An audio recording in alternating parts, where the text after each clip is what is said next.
So I really owe the idea for this lamp to my 9-year-old son Ansel. My kids were making oil lamp holders for me one day, and he came up with the idea of the emergency bread lamp. So total credit to a 9-year-old Ansel, and this is 4-year-old Hazel. And Hazel was a big inspiration for this project because she was having a lot of trouble going to sleep.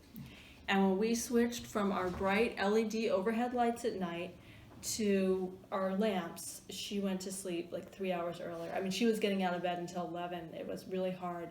And the first night we had candles, she went to bed at 7:30. So, okay, so we're going to do an experiment now.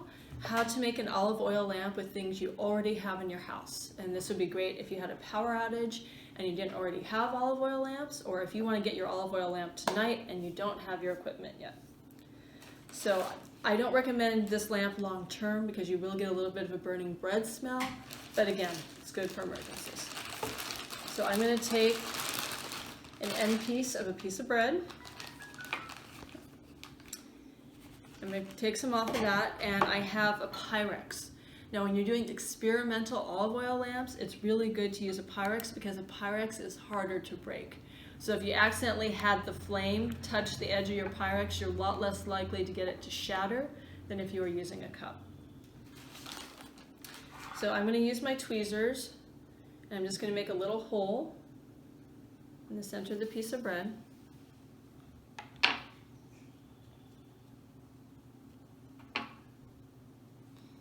And I'm going to see if that fits. Yep, fits in there. Okay, now I'm going to take cotton ball.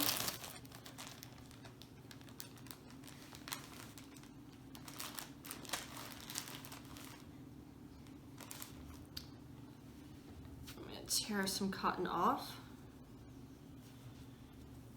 And I'm going to try to twist it really good.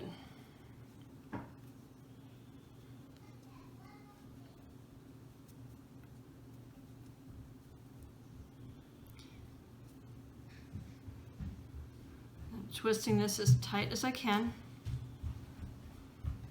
I'm going to lift up my piece of bread, and I'm going to poke. I'm going to get some little bit of olive oil on here, and I'm going to try to make this the right height.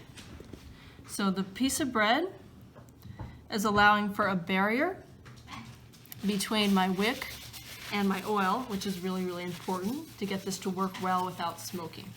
And actually to get it to work at all. If you're just trying to burn the straight oil, it's not going to work. So you need a barrier, and that's being provided by the bread. You could also have a cork wrapped in tin foil.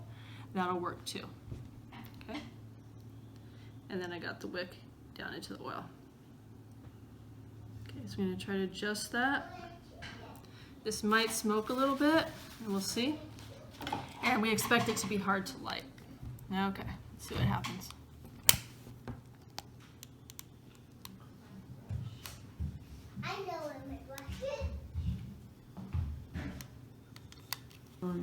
Okay, so I just wanted to add, especially since you'd be doing this in an emergency situation, that this kind of lamp can be made with any cooking oil. Don't use lamp oil, don't use kerosene, obviously do not use gasoline or anything like that, but any cooking oil will work. So this is olive oil, but you can use sunflower oil. I don't know if corn oil is optimal, but I think it can be used, although I haven't done that personally. I think people have used canola oil. Any kind of cooking oil that you have on hand will probably work. But you can also use like the oil from if you open up a can of sardines, the oil in that will work. If you have butter or coconut oil, if you melt it first, that will work too. So any kind of thing you're going to be eating, you can use in this lamp.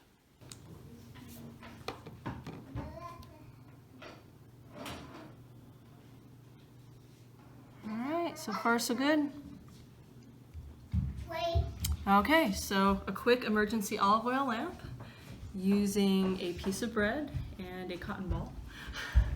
So again, the height of the cotton oil ball above the bread is very important, and giving it a really tight twist.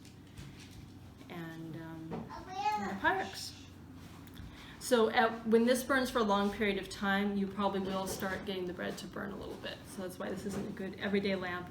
Obviously it'll go bad over time, but it's a great emergency equipment. Obviously you could also use this kind of lamp for camping. And I take my olive oil lamps camping if you want to have a real experience where you're not throwing a bunch of artificial light around your campground and you can see the stars.